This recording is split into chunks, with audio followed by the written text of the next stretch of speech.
Welcome to Southside News Today. It's Monday, February 22nd. I'm Chuck Vipperman reporting. Southside News Today is brought to you by Shanks Associates and by Dry Fork. It's been an exhausting week and a half for Danville utility line workers. Utilities Director Jason Gray told the Danville Utility Commission this afternoon that they've piled up a whole lot of overtime between one major ice storm and another much smaller storm. Our employees worked over 130 hours over the past 9 days, restoring power to all the customers that were affected by the ice storm. Both on Saturday the 13th and also on Thursday the 18th. At one point, more than 30,000 Danville Power and Light customers were offline, most of that because of an AEP feeder line going down in the first storm.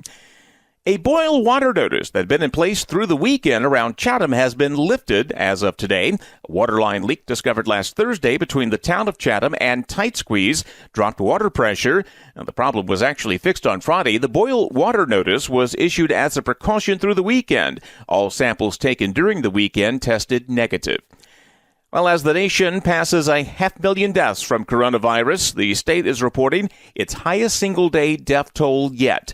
That includes 3 new local cases. The Department of Health added 155 COVID-19 deaths to its count this morning. That includes 3 in the Pennsylvania Danville Health District. That brings the local death toll now to 158. But there is good news. The daily dashboard report shows 15 new cases in Danville, with the weekly average now down to 19. In Pennsylvania County, 9 new cases, since the 7-day average down to 15. Both are their lowest levels since early November. State lawmakers gave final approval today to a bill that will end capital punishment in Virginia. Supporters say the death penalty has been applied disproportionately to the poor, the mentally ill, and to minorities. Opponents argued there are still some crimes that are so heinous that perpetrators deserve death. Southside State Senator Bill Stanley was one of the Senate co-sponsors of the measure. It now heads to Democratic Governor Ralph Northam, who has said he will sign the measure into law. It would make Virginia the 23rd state to stop executions and the first in the South. A bill bitterly opposed by local lawmakers went down today in the General Assembly. Senate committee this morning killed a measure that would have made Virginia's minimum wage requirements apply to farm workers. Danville Delegate Danny Marshall says this would have needlessly increased farmers' operating expenses. State farmers are exempt now from minimum wage requirements. Marshall says most businesses dealing with higher overhead costs can simply pass the cost on to the customer. Farmers do not have that option.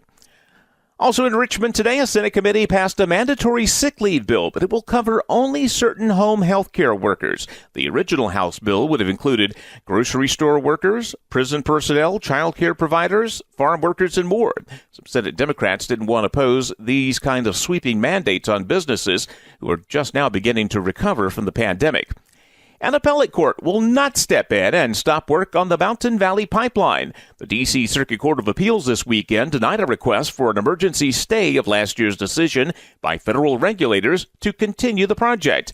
The same panel later this year will rule on the underlying legal challenge against the Mountain Valley Pipeline from several environmental groups across the U.S. That 300-mile pipeline will deliver gas from West Virginia shale fields to the Transco compressor station near Chatham. Well, Danville's sale of an 82-year-old hydroelectric project in Patrick County has been finalized. The Pinnacles was one of the first publicly owned municipal projects in the nation. It includes 2 dams and 3,600 acres. Pinnacles used to provide all of Danville's power. It now accounts for about 2.5%. Northbrook Energy will buy the project for $8.2 million. The city will purchase energy back from them. Meantime, the proceeds will help upgrade Danville's electrical substations. Well, let's take a look now on the bright side of life. With today's Live Positive moment, here's Dr. Joey Fawcett. I'm Dr. Joey Fawcett, coaching you to live positive today. So I'm driving down an interstate on my way to a speaking engagement with a group, and I'm cruising along, going the speed limit, of course. My radio's going, playing a great song. The road is smooth. Traffic's light, and I'm making good time when all of a sudden my car starts bumping along the road. Well, naturally, I get really concerned. I'm thinking maybe a tire's going out or something worse is happening to my car. The problem doesn't get any worse, but it's still pretty persistent. So then I think to myself, hey, maybe the problem isn't with my car.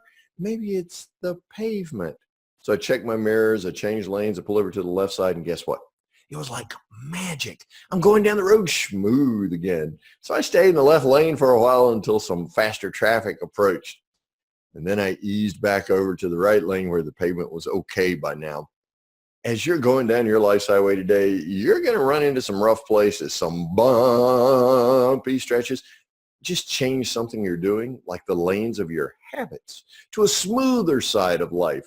You live positive and make a life worth living as you do. Helping you to live positive today, I'm Dr. Joey Fawcett. Thanks, Dr. Joey. Your forecast calling for clear skies overnight. Lows down to 30 degrees. Tomorrow, sunny skies on tap. It'll be breezy, but much warmer. Highs all the way up to 61. And that's a look at Southside News today. It's been brought to you by Dry Fork Fruit Distillery and by Shanks Associates. I'm Chuck Vipperman. Have a great evening.